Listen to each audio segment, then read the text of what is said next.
her friends. My son, he's younger and he's more happy to have a parent at hand at all times, basically, etc. So for him, it's not a bad thing. But there is a full lockdown there, so they can't go out at all. Oh no, we can go out. We can walk around. There's no restriction on walking, for example, or cycling, or Okay. even driving. It's just you're not supposed to get together with more than I don't know, some number of people. Before I start, I've got a curiosity. Yeah. You got the Nobel Prize. Were you expecting it, or was it just, did it come out of the blue completely? Completely came out of the blue. It was not. I mean, I think that it's one of these things that if you spend time worrying about it, you could obsess a lot. Yes. And I'm reasonably good at not obsessing about things that don't have an immediate impact on my life. So I had no premonition or expectation or thought about it. It was completely a surprise. I mean, it was quite a big deal for us in India. We made, you made us quite proud of. Thank you. But I mean, it's a big deal. I wasn't saying it's not a big deal. I just think that, you can obsess about it, but it's not that there is a process for it that is understood by anybody. So whatever, anything can happen. So one of the main things I wanted to discuss with you is the impact of COVID and the lockdown and the economic devastation on our poor people, and how we should be thinking about it. I mean, we've had in India for some time a policy framework, particularly when we were in the UPA, of providing a sort of a floor for poor people, Narega, right to food, etc. And now a lot of that work is going to sort of fall by the wayside because we have this disease coming, and millions and millions of people are going to fall back into poverty. So this is something. I mean, how should one think about this? Right. So I think that these are kind of separable in my view, in the sense that I think that the real problem in the very short run is that these, I think, more good policies put in place by the UPA are inadequate. And the government, in a sense, absolutely embraced them. I mean, it was not that there was a particular partisan disagreement there. It was very clear that the UPA instruments will be used for doing whatever it is. I think what is harder to wrap one's head around is what do you do about the people who are not covered by that? And that's a lot of people, the migrants in particular. One of the ideas that was mooted, I think, in the last years of the UPA, but also embraced by the current government, was the idea that the Aadhaar would be made national and therefore would be used for PDS and other things. So the Aadhaar-based claims on PDS would be eligible. You would be eligible for it wherever you are.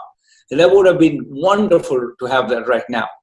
Sort of looking back, I would say that would have saved a lot of misery, because I think a lot of people would have then gone to the local ration shop and said, here's my Aadhaar. I'm eligible for PDS. I'm collecting PDS in Mumbai, even though my family resides in Malda or Darbhanga or whatever. That's my claim. And so I think the fact that that didn't happen means that there's a bunch of people for whom there isn't really a system. Mm-hmm. And they are eligible to Narega because they are in Bombay. And there's no Narega in Bombay. They're not eligible for PDS because they're not actually residents. Part of the problem in the very short run is that the conceptualization of the welfare structure was based on the idea that anybody who's really not in where they're supposed to be is actually working and is earning an income, and therefore we don't have to worry about them. And that's what's collapsed. And then the question of poverty, it's not obvious to me that if the economy revives, there needs to be a durable effect on poverty. The real concerns are, will the economy revive? And in particular, how does one think through the possible time paths of this disease through that process. I think we should try to be optimistic about the survival of the overall economic well-being of the country. But a we lot of need to take the right actions. lot of these people, they get their jobs from sort of small and medium businesses who are going to have a sort of cash flow problem, and a lot of those businesses are going to go bankrupt because of the shock. So there is also a link between the economic damage that is going to come to those businessmen and the ability of these people to maintain a job. Absolutely. I mean, that's the reason why a lot of us have been saying that we need a stimulus package. Mm-hmm. That's what the US is doing. That's what Japan is doing. That's what Europe is doing. We really haven't decided on a large enough stimulus package. We're still talking about 1% of GDP or something. The US has gone for 10% of GDP. But there's a sense in which I think we have to, the MSME sector, mostly the easier. We have done one thing that I think is wise, which is to kind of put a moratorium on debt payments. I would say we could do more than that. We could even say that the debt payments for this quarter will be cancelled and will be taken care of by the government. So we could do a bit more than that, so that you don't actually have to pay for a quarter where you never pay. It's not just a matter of rescheduling it, just permanently cancel it. We could do that, but beyond that, I think it's not clear that targeting the MSME sector is the right channel. It's more reviving demand, giving money in the hands of everybody so that they go buy in the stores or they buy consumer goods. The MSME sector produces a bunch of stuff that people will want. They've been not buying things. So if they had money, or even if you promise them money, it doesn't have to be that money is right now. If you're in the red zone, you could say, look, whenever it's lifted, we'll have money in your account. You'll have 10,000 rupees in your account and you can spend it. I think spending is the easiest way to revive the economy, because then the MSME people, they get money, they spend it. It sort of has the usual Keynesian chain reaction. So we are talking about some version of Nyay, or a direct cash transfer to the poorest people. Absolutely, a direct cash transfer. Whether it's to the poorest people, that's more debatable. I would argue for a broader, because I think targeting is extremely costly. Yeah, you try to target in this mess. You try to target and figure out who's become poor after their shop was shut for 6 weeks. I don't know whether how we figure this out. I wouldn't try to figure it out. I would say, bottom 60% of the population, we give them some money. Nothing bad will happen, in my view. That if we gave them some money, well, some of them will not need it, but fine, they'll spend it. And if they spend it, that will have stimulus effect. So the only place where maybe I'm more aggressive than you are in that sentence is that I think I would go beyond the poorest people. So you're talking for a massive priming of the pump upfront. So you start up the demand as soon as possible.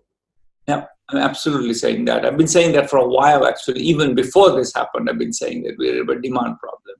Now we have going to have a bigger demand problem, because it's the usual thing. I have no money. I'm not buying anything because my shop is closed, but then your shop is closed because I'm not buying anything from you. So I think... Sorry. Go ahead. And I think implicit in what you're saying is that you need to do it faster rather than slower. So the faster you do it, the more effective it's going to be. Yeah, so it's going to be... Every second lost is actually damaging. You're right in saying I want it fast. I don't want to have us checking everybody's locus standi and whether they're appropriate for this or not. I do think that it may be we shouldn't induce a mismatch of supply and demand by giving people spending power where we have shut down the entire retail sector because they are in the red zone or something. So we need to plan that a bit better than, so that you get the money when you can go out and buy, not now. Or you get a promise. you get a promise that you will get the money, so you stop panicking, you stop completely, starving yourself because you want to have a little bit of savings left. So if people were reassured that, in 2 months or whenever the lockdown will be lifted, they're going to have some money in their hands, I think they would be much less worried about it, and they'll be more willing to spend already. And some of them have some savings; they'll spend it. So I feel that we shouldn't necessarily rush into it, because there may be places where there's no production right now, there's no supply right now. So putting money in will just burn the money. There'll be inflation. We want to wait for that, but with that caveat, yes, soon. And so the next point is that the sooner you're able to come out of a total lockdown, the better it is. And then you need a strategy for that begins to sort of start up parts of the economy quickly. Otherwise, yes. You've got the money is useless there. Correct. So I think sooner you come out of a lockdown, of course, depends very much on the disease. You don't want to take off the lockdown just when a lot of people are getting sick. So it's absolutely, that's absolutely right. We have to kind of be aware of the time path of the disease in taking that decision. The other thing that is slightly different in India is that the food issue and the scale of the food issue. Yeah. So we have large numbers of people who don't have ration cards. There's an argument being made, just hand out what is in the godams, because it's going to get more and more full as the harvests come in. So just move aggressively on that. What do you think of that? We in fact wrote an op-ed with Raghu, Rajan and Amartya Sen saying literally that, which is hand out temporary ration cards to anybody who wants one. In fact, put all other ration cards in abeyance. Just put temporary, anybody wants one, and it's a temporary ration card, lasts for 3 months for now, and maybe renewed for another 3 months if necessary, and honor that. So give everybody a ration card. Anybody walks in, give them one, and use that as the basis for making transfers. I think we have enough stocks. We can keep going for a while. The Rabi crop has been good this time, so we're going to have tons of wheat and rice. So at least wheat and rice we can keep giving out. I don't know whether we have enough dal or not, but I think that the government promised dal as well, and so hopefully we have enough dal and oil and cooking oil. But yes, absolutely, we can definitely do that, and should really do that. Give out temporary ration cards to everybody. And what else would you think should be on the sort of the package that the government is thinking about? I mean, we've spoken about small and medium. We've spoken about migrant labor, about the food issue. Any other things that you feel should be on that? I think the last piece of this is just, I think, for the people who to get cash machinery. We can't really get cash to people. And people who have the Jan Dhan accounts, they can get the money, but many people don't. And especially, migrants may not have the access to that, etc. So I think we want to also think about what happens to the substantial part of the population that doesn't have access to.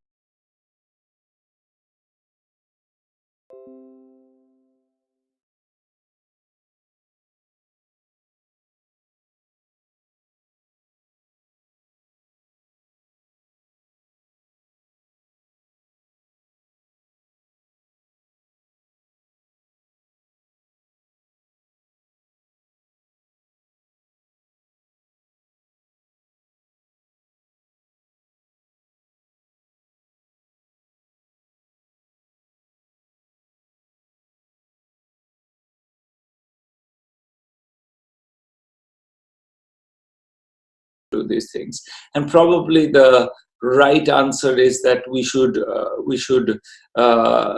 give a bunch of money available to the state governments to try out their own schemes, to be creative in reaching people who are excluded and using NGOs. I think that we have to be willing to take some amount of mistargeting, malfeasance, some money will be stolen. But I think if we sit on our hands and say that, we don't want to do anything that's going to possibly go wrong, then I think we'll make sure it goes wrong in a sense. There is a balance between the centralization and the decentralization aspects. I mean, it's true that each state has its own nuances. Kerala is doing something completely different. Uttar Pradesh is doing something completely different. But then the central government also has a particular role that they have to play. And there's a tension I can see between these two ideas. You're completely right that this is a tension, and clearly the migrant movement question cannot be handled by a state government. It's a little bit odd that it is being handled so much bilaterally that, in a sense, I feel that that's a problem, because this is a place where you don't want to decentralize because you want to actually aggregate the information. If this is a population of people who are very infected, you don't want them to be moving through the whole country. And so I feel that that's a place where we should have tested people before they're allowed to board a train or something. Yeah. So that's a central question. Yeah. That's something that only a federal government can do. Is tell the government of UP that you cannot just bring your migrants home. Conversely, I think the question of how to serve migrants in Bombay city is the Maharashtra government's problem, and not, or the Bombay city municipality's problem. And you can't have the federal government resolving that. So I think that you're exactly right. But I mean, what's your thought on that? Right now, it seems like we are sort of it seems like it's something that can't possibly be resolved. In the longer run, I think we need to think of, institutions which are more robust in that way. But right now, I don't see what we can do about it. I mean, I feel that you have to create option value. So decentralizing as much of it as possible, which they can handle at the local level, is, in my view, a good thing. So the tendency should be to sort of parcel out things that can be managed at the district level and at the state level. Of course, there are some things that, district magistrates can't decide about airlines and about, railways and stuff. So I feel that the big decisions should be national. And then even on the lockdown front, leeway should be given to the states. That is, you want to lock down, you want to understand the nature of your lockdown, you please do your lockdown. So you give option value to the state, and the state can say, okay, actually, I'll do this and I won't do that. And the risk sort of comes on the state, and then they manage it better. That would be how I would think about it. But I think the current government has a slightly different view. They prefer to sort of manage and see the thing and centralize the thing. I mean, there are two perspectives. I don't necessarily think one is wrong and one is right. I veer towards the decentralization. I think that's what I would have done, is announced a bunch of money available for proposing good schemes for reaching the poorest people, and let states innovate. I mean, this is really, and I think there are good NGOs in most states who can be brought into that process, and as you say, the district magistrates often have great ideas, and we might as well benefit from all of that. So, are there some experiences in other countries that you found interesting? So, I'll tell you one thing that Indonesia is doing right now. Indonesia has decided that it's going to give out, cash transfers, and it's going to give it entirely through a community decision-making process. So the community is going to decide who are the people who are needy, and choose them for the transfers. And I mean, we've worked with the Indonesian government on exactly this issue many years ago, and we find that it doesn't do any worse than the centralized targeting. Is you don't get captured by special interests or anything. And in fact, what you get is, people make judgments about what is appropriate in a much more locally nuanced way. In India, so I think that's an experience we could learn from. They have very much gone in the direction of using, telling the community, here's some money, give it to the ones who are the most needy. And that's probably, and in an emergency, that's a good policy for sure, I think. Because at least the community has some information that wouldn't possibly centralize. You would run into the sort of dominant caste problem, where the dominant caste would try and sort of shape that money flow.